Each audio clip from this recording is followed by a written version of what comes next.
Alors Régis, nous avons parlé de ton nouveau livre qui s'appelle L'art de gagner en bourse avec les produits structurés. et qui vient de paraître chez Roll. Et ce livre, c'est sa genèse qui m'intéresse parce qu'en fait, il est né d'une frustration par rapport à ce que tu observais dans les banques.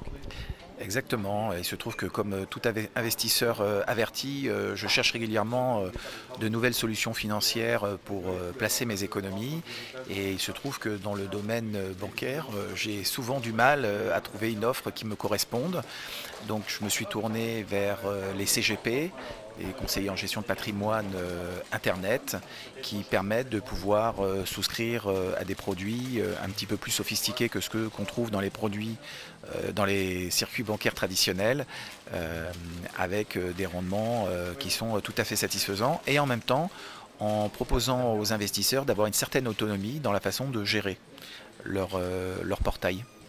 Alors déjà, peut-être on va rappeler brièvement ce que sont les produits structurés. Alors les produits structurés, ce sont des produits financiers qui sont composés de différents éléments un petit peu techniques, mais qui permettent d'obtenir des rendements tout à fait satisfaisants au vu des risques qu'ils comprennent, qui sont évidemment bien inférieurs à ceux qu'on aurait dans des investissements directs dans des actions. C'est un peu une sorte de package marketing d'actions avec tout assorti un ensemble de limitations de risque. C'est pas une invention très récente en fait, ça existe déjà depuis un moment.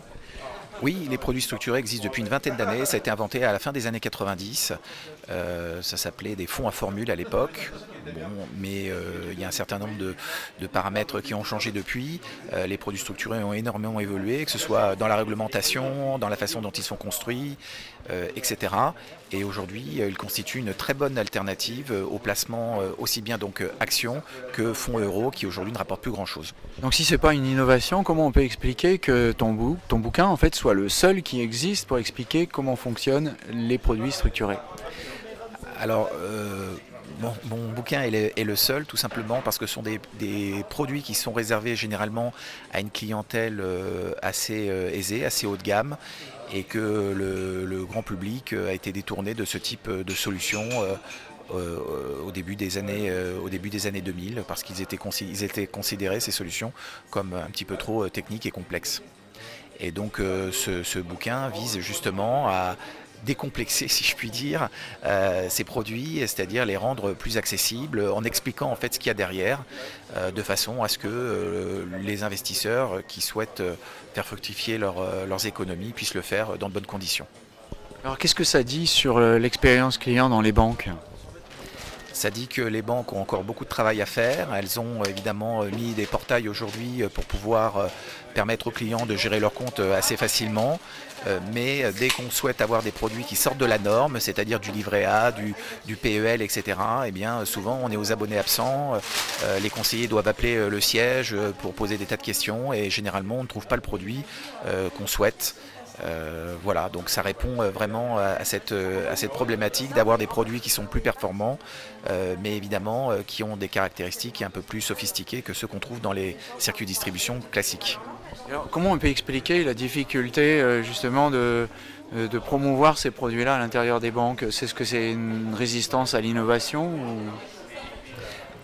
Alors, c'est déjà une absence de formation de la plupart des conseillers. Souvent, on demande aux conseillers de placer un volume de produits et finalement, que ce soit des produits structurés ou autre chose, c'est pas ça qui est très important. Et comme ces produits-là vont concerner qu'une frange de population qui va être relativement réduite par rapport à Monsieur Tout le Monde, eh bien, on ne se concentre pas sur ce type de produits auprès du grand public. Alors c'est marrant parce que j'ai travaillé dans les banques il y a un certain temps et on ne jurait que par, c'était en Angleterre, on appelait ça les mass affluents, c'est-à-dire non pas les gens très très riches, non pas les gens très pauvres, les gens qui sont au milieu et qui ont de l'argent, suffisamment d'argent pour investir. Alors pourquoi finalement ces mass affluents dont les banques parlent toujours, finalement ils ne leur proposent pas le produit qui est le plus adapté à leurs besoins? Tout simplement parce que les banques aujourd'hui ne répondent pas toujours très bien aux besoins de leurs clients, mais de toute façon, dans les années à venir, ils vont devoir le faire puisque évidemment les fonds euros ont un intérêt qui diminue d'année en année. On va se rapprocher de rendements qui sont pas très loin de zéro très rapidement, et donc il va falloir trouver des alternatives pour pouvoir séduire les clients. Donc je pense qu'ils vont revenir, ces produits structurés, sur le devant de la scène très rapidement. Et finalement, les néobanques, elles ont un rôle à jouer aussi dans ça.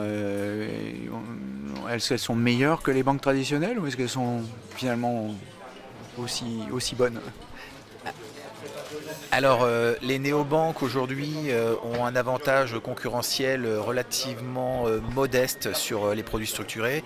Elles ont plus un avantage par rapport aux frais de tenue de compte et les frais de PEA, les choses comme ça. Toujours, elles se positionnent comme les banques traditionnelles, en fait, les néobanques, c'est-à-dire elles proposent les mêmes produits que les banques, mais avec des frais qui sont réduits, mais elles ne proposent pas une offre qui soit, encore une fois, adaptée à une clientèle haut de gamme.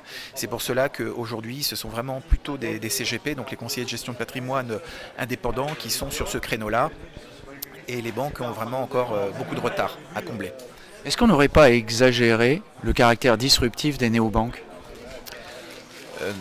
Non, parce que les néobanques, elles ont quand même apporté de la concurrence dans un domaine où il y en avait assez peu, puisque les réseaux bancaires sont quand même assez réduits, en France comme dans la plupart des pays, et finalement elles ont apporté de la concurrence, de l'innovation. C'est pour ça que les banques traditionnelles aujourd'hui ont considérablement amélioré leur offre Internet, mais encore une fois pour gérer je dirais ces comptes classiques, et sans les néobanques, elles auraient traîné davantage les pattes.